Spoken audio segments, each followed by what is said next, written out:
sering sebenarnya isi di lapangan Kapolda di beberapa daerah. Ada juga teman kita baru pulang dari Aceh, pindah dari Aceh. Saya sempat kita isi tabligh akbar subuh di lapangan di Kapolda Aceh dan diimami oleh Imam Besar Masjidul Haram yang hadir di saat itu sesuai data panitia hampir 35,000 yang hadir di lapangan salat subuh berjamaah di lapangan Polda Aceh. Tapi ketika saya di Lombok ini, saya jauh lebih merasa nyaman karena ada ceritanya jemaah sekalian. Pertama, saya berjuang di Indonesia memang di Lombok. Anak saya lahir Lombok.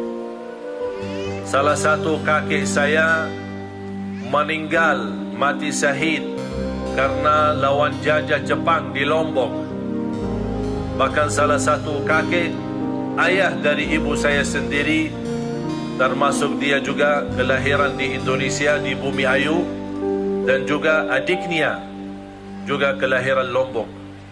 Jadi hubungan saya dengan Lombok, bahkan saya bercita-cita, ya Allah, walaupun saya memilih dan memohon meninggal di Madinah, tapi kalau ya Allah, kalau saya ditetapkan meninggal di Indonesia, mohon saya mau dimakamkan di Lombok.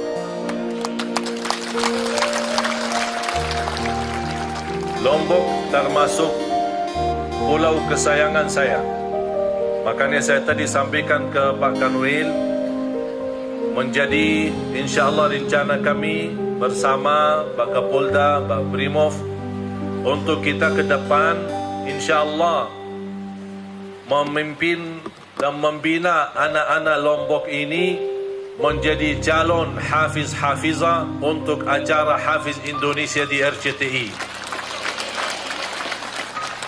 Karena saya sebagai juri di Hafiz Indonesia, kadang jujur saja sedih ketika melihat banyak dari daerah-daerah setiap tahun ada dari mana saja, tapi termasuk dari Lombok yang sangat sedikit. Walaupun Alhamdulillah tahun 2014 pernah dari Bima yang bernama Fuadi dapat juara 3. Tapi cita-cita saya insya-Allah mulai tahun baru Hijriyah, kita insya-Allah bersama Pak Kapolda, Pak Brimob dan Pak Kanwil, kita insya-Allah bina anak-anak kita supaya di acara Hafiz Indonesia di bulan Ramadan yang akan datang, bukan satu saja yang masuk di acara Hafiz Indonesia dari Lombok, tapi saya ingin puluhan yang masuk. Bahkan cita-cita saya ada juara 1 juga dari Lombok. Oleh karena itu, mari kita sama-sama bukakan kesempatan, makmurkan masjid. Polisi bukan hanya mendorong orang lain ke masjid, tapi dia duluan ke depan di masjid. Apalagi kalau anggota polisi berkenan membuka majlis mengaji bersama anak-anak di masjid ketika kita salat. Tidak usah lama-lama, hanya Al-Fatihah saja, Alhamdulillah bagus. Seorang ulama menyampaikan 70 tahun hanya tugasnya mengajarkan suratul Fatihah kepada anak-anak. Berapa lama? 70 tahun. Oleh kerana itu, ini kesempatan kita beramal salih. Anggota polisi menjadi contoh baik, bukan karena menunggu dihargai, menunggu dipuji oleh manusia. Tak usah peduli apa kata mereka, tapi anda peduli kepada dirimu sendiri. Bagaimana hati ini menjadi tulus, ikhlas karena Allah. Kalau sudah jadi karena Allah, yakin manusia akan memujimu, manusia akan mendoakanmu, walaupun itu bukan keinginan kita. Walaupun kita tidak pernah minta sama manusia memuji kita, tapi karena hati kita karena Allah, tulus karena Allah, dan kita berusaha memberi yang terbaik sesuai kemampuan. Alhamdulillah jamaah sekalian, di dalam Islam tidak ada yang susah, tidak ada yang berat.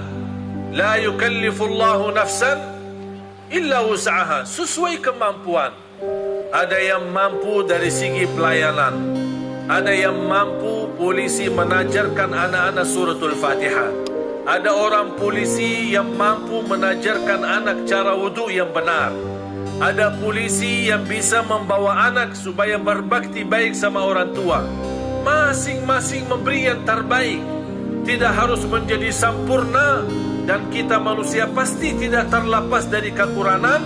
Tapi kalau kita selalu bersamaan, ulama, polisi, pejabat dan masyarakat, kita bersatu, saya yakin insya-Allah NTB ke depan akan menjadi provinsi yang terbaik, damai dan makmur karena Allah Subhanahu wa taala.